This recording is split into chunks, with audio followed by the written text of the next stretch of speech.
हम्म कल अपन present indefinite के बारे में चर्चा कर रहे थे। प्रेजेंट इंडेफिनिट टेंस में अपन ने कल सिंपल और नेगेटिव सेंटेंस बनाना सीखा था। आज इंट्रोगेटिव सेंटेंस के बारे में बात करेंगे। इंट्रोगेटिव ये प्रश्नवाचक वाक्य होते हैं। क्या बोलते हैं इनको? प्रश्नवाचक वाक्य। और प्रश्नवाचक वाक्य दो तरीके से बनते हैं। एक बनते हैं हेल्पिंग वर्ब से, और जो प्रश्नवाचक वाक्य हेल्पिंग वर्ब से बनते हैं उनका उत्तर हमेशा, अगर आपको कहीं पैराग्राफ या जो पैसेज मिलते हैं, पैसेज में से क्वेश्चन आंसर निकालने होते हैं, तो उसका तरीका ये कि होता है इसके उत्तर हमेशा यस या नो में आते हैं। और दूसरा तरीका होता है जिसमें हमें क्वेश्चन वर्ड्स यूज करते हैं। क्वेश्चन वर्ड्स यूज करते हैं, जैसे who, what, when, where, why आदि ये शब्द होते हैं। इनके साथ में दोनों तरीके का, इसका एक मैं आपको फार्मूला बताता हूं प्रश्नवाचक वाक्य बनाने का। ये इंट्रोगेटिव सेंटेंस किसी भी काल का बनाना हो, उसकी जो हेल्पिंग वर्ब होती है, जिसको अपन शॉर्ट में एच भी लिख रहे हैं, ये हमेशा सब्जेक्ट से पहले आती है। किससे पहले आएगी? सब्जेक्ट से पहले आएगी। उसके बाद में वर्ब, जो अपन ने पहले चर्चा की थी, भिन्न भिन्न कालखंड में भिन्न भिन्न क्रियाओं का निरूपण और उपयोग होगा। और उसके बाद में इसका ऑब्जेक्ट, और उसके बाद में इसका कंप्लीमेंट।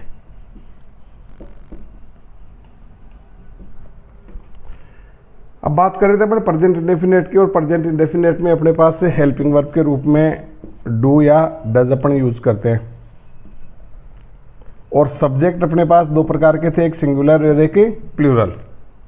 सिंगुलर के साथ में डज यूज करते हैं, प्लूरल के साथ में डू यूज करते हैं। और जब अपने पास से बताया था कि वर्ब की फर्स्ट फॉर्म यूज होती है इसमें, फर्स्ट फॉर्म, लेकिन जब हेल्पिंग वर्ब के रूप में हमारे पास एस का प्रयोग हेल्पिंग वर्ब में हो रहा है, तो आगे वर्ब में एस लगाने की आवश्यकता नहीं है। दूसरा तरीका है कि जो क्वेश्चन वर्ड्स आते हैं, जिनको हम WH वर्ड बोलते हैं, ये WH वर्ड जहाँ कहीं भी आ जाए वो कहाँ आएंगे? वाक्य के प्रारंभ में। अब इसके बनाने का एक तरीका होता है, और तरीका, जब हिंदी का किसी सेंटेंस में क्या शब्द वाक्य के प्रारंभ में या वाक्य के बाद में आता है, कब? वाक्य के प्रारंभ में या वाक्य के बाद में, तो उसको हमेशा ही हम हेल्पिंग वर्ब से चालू करते हैं। जैसे क्या वह स्कूल जाता है? Interrogative marks. वह स्कूल जाता है क्या? Interrogative marks. अब ये जो क्या शब्द कहाँ आया? वाक्य के पहले, एक सेंटेंस में, वाक्य के बाद में। जब किसी भी काल का वाक्य बनाना हो, चाहे प्रेजेंट का हो, चाहे पास्ट का हो, चाहे फ्यूचर का हो, इंडेफिनेट हो, कंटिन्यूस हो, परफेक्ट हो या परफेक्ट कंटिन्यूस, किसी में, जब ये शब्द क्या वाक्य के पहले और वाक्य के बाद में आ जाए, तो इसका उत्तर हमेशा यस या नो में निकलता है। और यस या नो में उतरने वाले प्रश्नों के जो उत्तर हैं, उस उत्तर का प्रश्न हमेशा हेल्पिंग वर्ब से बनता है। जब हमारे पास इसमें ता है, ती है, ते हैं आदि शब्द आगे प्रेजेंट इंडेफिनिट टेंस है, तो हम इस सेंटेंस को किस प्रकार से बनाएंगे? वह सब्जेक्ट कैसा अपने पास? सिंगुलर है, तो क्या आएगा? Does he go to school, और इंट्रोगेटिव मार्क्स।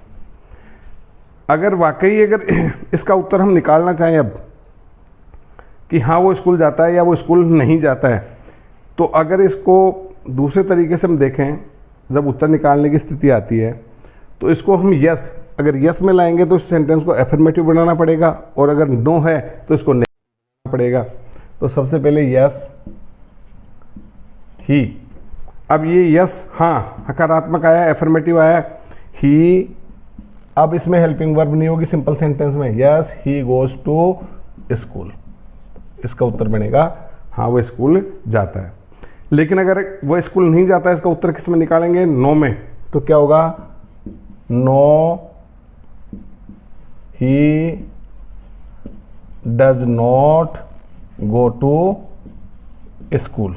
और सामान्यतः बच्चे यही गलती कर देते हैं, जब ऐसे इस प्रकार के हेल्पिंग वर्ब से बनने वाले क्वेश्चन होते हैं उसमें यस और नो में उत्तर निकल करके आता है, लेकिन हम सेंटेंस को एफर्मेटिव और नेगेटिव पे ध्यान नहीं देते। जो यहाँ अपन ने गलती की है या गलती करते हैं वो यहाँ पकड़ में आ जाती है, गोज या गो दोनों चीज़ें, ये आपको देखना पड़ेगा, ये सिंपल सेंटेंस है और ये नेगेटिव सेंटेंस है। अब इसके बाद में हम चर्चा करते हैं इसके जो WH वर्ड की। ये जो WH वर्ड से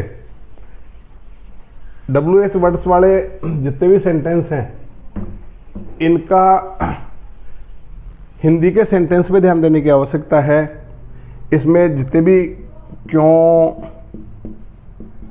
कब, कहाँ, कैसे, कौन, ये जो WH से बनने वाले शब्द हैं ये सारे के सारे सेंटेंस आपको वाक्य के बीच में मिलेंगे। और जब वाक्य के बीच में मिलते हैं तो उसकी अंग्रेजी से वाक्य को प्रारंभ करना है अपने को। जैसे वह स्कूल क्यों जाता है। अब ये क्यों शब्द कहाँ आया, वाक्य के बीच में। वह स्कूल कब जाता है, ये कब कहाँ आया, वाक्य के बीच में।